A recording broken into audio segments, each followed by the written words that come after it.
আসসালামু আলাইকুম প্রিয় দর্শক। আজকের ভিডিওতে আমরা আলোচনা করব একটি চাঞ্চল্যকর ঘটনা, যুক্তরাজ্যের পারমাণবিক ঘাঁটিতে ঢোকার চেষ্টা এবং এক ইরানি ব্যক্তির গ্রেপ্তার। এই ঘটনা শুধু একটি সাধারণ ঘটনা নয়, এর পেছনে থাকতে পারে বড় নিরাপত্তা প্রশ্ন। পারমাণবিক সাবমেরিন ঘাঁটিতে ঢোকার চেষ্টা, এটা কি শুধু ভুল, নাকি এর পেছনে আছে অন্য কিছু?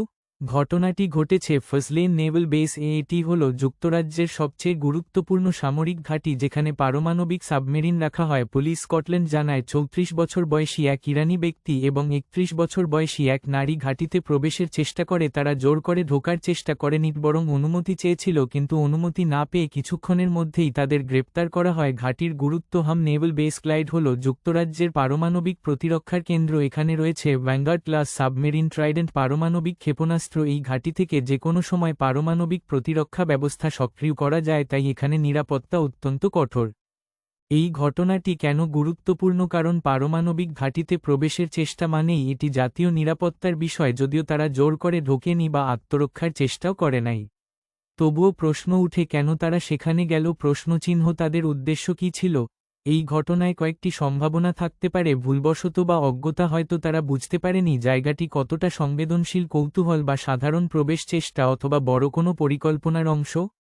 তবে এখনও নিশ্চিত কিছু বলা হয়নি। গত এক বছরে যুক্তরাজ্যে ইরানি গুপ্তচর সন্দেহে বেশ কয়েকজনকে গ্রেপ্তার করা হয়েছে। ইরান বারবার এই স্পাইং বা গুপ্তচরবৃত্তির অভিযোগ অস্বীকার করে আসছে এবং দাবি করেছে এটি পশ্চিমা শক্তিগুলোর একটি পরিকল্পিত প্রচারণার অংশ।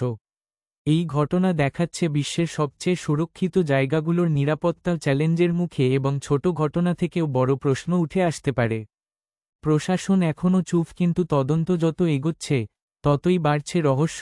পারমাণবিক ঘাঁটির কাছে যে কোনো ঘটনা গুরুত্ব পায়। আমেরিকা সবসময় বলে পারমাণবিক স্থাপনা বা সামরিক ঘাঁটির নিরাপত্তা কোনোভাবেই ঝুঁকিতে ফেলা যাবে না, তাই এমন ঘটনা হলে তারা এটাকে খুব সিরিয়াসভাবে নেয়। যুক্তরাজ্য, ইউকে, আমেরিকার ঘনিষ্ঠ মিত্র, তাই এমন ঘটনায় ইউনাইটেড স্টেটস সাধারণত যুক্তরাজ্যের নিরাপত্তা ব্যবস্থাকে সমর্থন করে। অন্যদিকে ইরান নিয়ে আমেরিকার অবস্থান অনেকদিন ধরেই কঠোর, তাই কোনো ইরানি নাগরিক সামরিক ঘাঁটির সাথে জড়িত হলে বিষয়টি তারা গুরুত্ব দিয়ে দেখে। এই ঘটনায় আমেরিকা সরাসরি কিছু না বললেও তাদের অবস্থান পরিষ্কার। পারমাণবিক ঘাঁটির নিরাপত্তা কোনোভাবেই হালকা করে দেখার সুযোগ নেই, আর ইরান সংক্রান্ত যে কোনো ঘটনা তারা গভীরভাবে পর্যবেক্ষণ করে। তাহলে প্রশ্ন হচ্ছে, এটা কি শুধু একটি ঘটনা, নাকি বড় কিছু নজরে এসেছে আমেরিকার? রহস্য কি আরও গভীর হচ্ছে?